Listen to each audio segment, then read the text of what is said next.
النبي قل لأزواجك وبناتك ونساء المؤمنين يدنين عليهن من جلابيبهن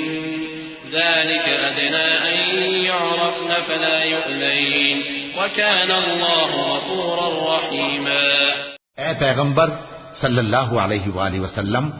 اپنی بیویوں اور بیٹیوں اور مسلمانوں کی عورتوں سے کہہ دو کہ باہر نکلا کریں تو اپنے چہروں پر چادر لٹکا کر گھونگھٹ نکال لیا کریں۔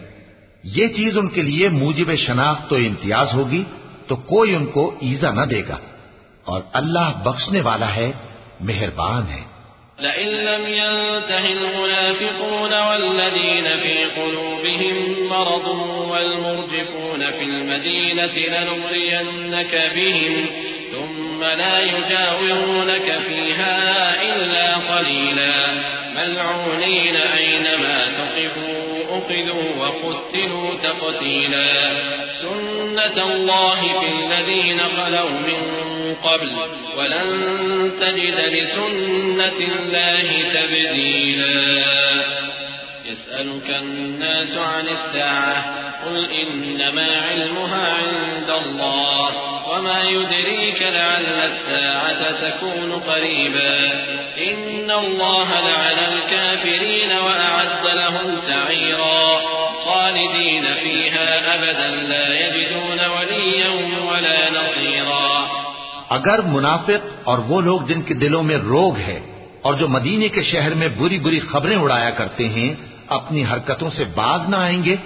تو ہم تم کو ان کے پیچھے لگا دیں گے، پھر وہ تمہارے پڑوس میں نہ رہ سکیں گے مگر تھوڑے دن، وہ بھی پھٹکارے ہوئے، جہاں پائے گئے پکڑے گئے اور جان سے مار ڈالے گئے۔ جو لوگ پہلے گزر چکے ہیں ان کے بارے میں بھی اللہ کی یہی عادت رہی ہے، اور تم اللہ کی عادت میں تغیر و تبدل نہ پاؤ گے۔ لوگ تم سے قیامت کی نسبت دریافت کرتے ہیں کہ کب آئے گی، کہہ دو کہ اس کا علم اللہ ہی کو ہے، اور تمہیں کیا پتا، ہو سکتا ہے قیامت قریب ہی آ گئی ہو۔ بے شک اللہ نے کافروں پر لعنت کی ہے اور ان کے لیے جہنم کی آگ تیار کر رکھی ہے، اس میں وہ ہمیشہ ہمیشہ رہیں گے، نہ کسی کو دوست پائیں گے اور نہ مددگار۔ يوم تقلب وجوههم في النار يقولون يا ليتنا أطعنا الله وأطعنا الرسولا وقالوا ربنا إنا أطعنا سادتنا وكبراءنا فأضلونا السبيلا ربنا آتهم ضعفين من العذاب والعنهم لعنا كبيرا۔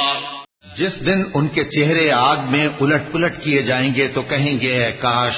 ہم اللہ کی فرما برداری کرتے اور رسول صلی اللہ علیہ وآلہ وسلم کا حکم مانتے، اور کہیں گے کہ اے ہمارے پروردگار ہم نے اپنے سرداروں اور بڑوں کا کہا مانا تو انہوں نے ہم کو رستے سے بھٹکا دیا، اے ہمارے پروردگار ان کو دگنا عذاب دے اور ان پر بڑی لعنت کر۔